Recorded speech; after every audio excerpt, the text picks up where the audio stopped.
Endorsement of the latest push for a substantial increase in Australia's renewable energy target is coming from an unlikely quarter.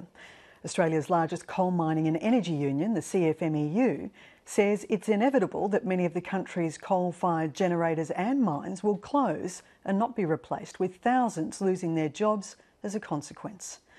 But the union's support for Labor's renewable energy target has come at a price. In a surprise move at the ALP conference on the weekend, the union backed Labor's 50% renewable energy target in return for an unprecedented assistance package. Matt Peacock reports.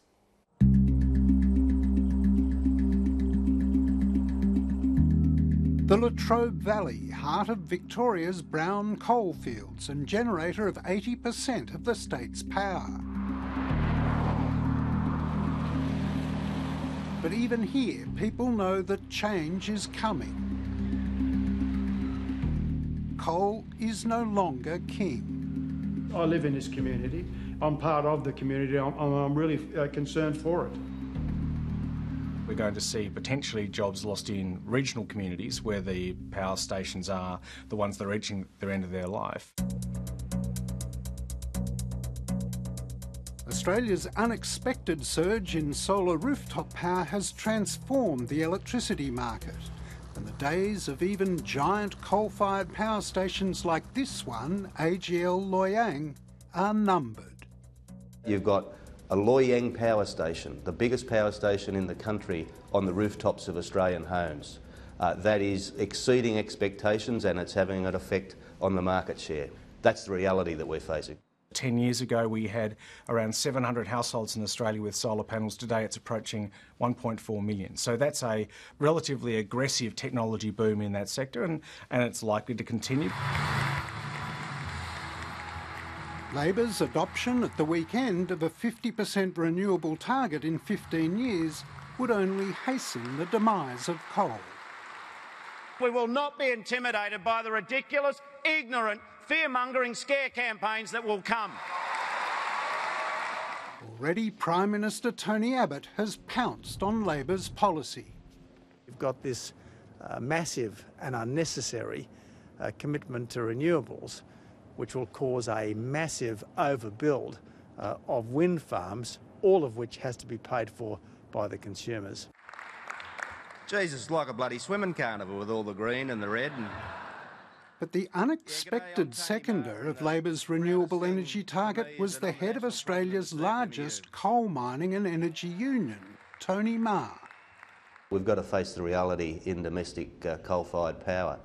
The companies led by AGL and Energy Australia have announced that they will all close their fleet by 2050, one by one. So, and they won't be building other ones to replace them. So we have to deal with that. Just imagine the Coal Miners Union itself endorsing a policy to increase renewable energy generation. Renewables are winning the investment race, and the introduction of battery storage, cheap battery storage in homes, is very attractive to consumers, and they'll vote with their feet.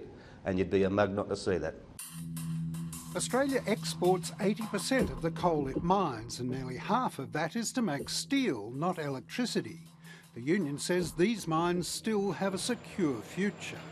But it's a different story for domestic coal. The union's now got Labor to agree to a special government agency to find new jobs for the workers to be displaced. There's ways of making sure that those people that are in the power station can exit in an orderly manner, with voluntary departure package and things like that, and they can be transitioned to still running power stations. So that can minimise the impact. You've got an ALP which has literally made it up on the run, and electricity prices are guaranteed to go up, not by a little amount, but obviously by a massive amount, or they wouldn't be preparing for major job losses. Tony Marr's price to support the Labor resolution is high. He wants more than the dole for his displaced members. But I mean, a lot of your members are paid lots of money, 100 grand or more. Yeah, worth every cent. And that's how they did it in Germany. It was income support or early retirement, and it all costs money. And what we want the Labor in government to do is to provide the funding, to do the calculations, to establish the agency, and to tell us how they're going to solve the problem. The Labor Party, when they set up the carbon tax, gave the brown coal generators $5.5 billion. Now what we see is another compensation plan for a policy which they haven't prepared. Nobody can say where it came from, and it's an extraordinary example of policy being fabricated and with real-world impacts. The transformation of Australia's industry has already begun, warns the electricity suppliers. We've already seen it begin.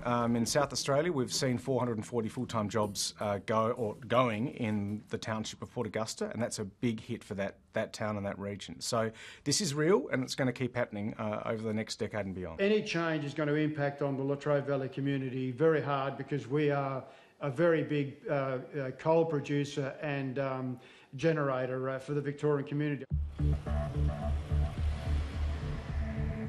The economy's always adjusting. We're seeing industries decline, industries grow. The important thing when that's happening is not to say, look, stop the world. You can't stop change, but to support people through the process of change. For the electricity industry, there's an even bigger problem.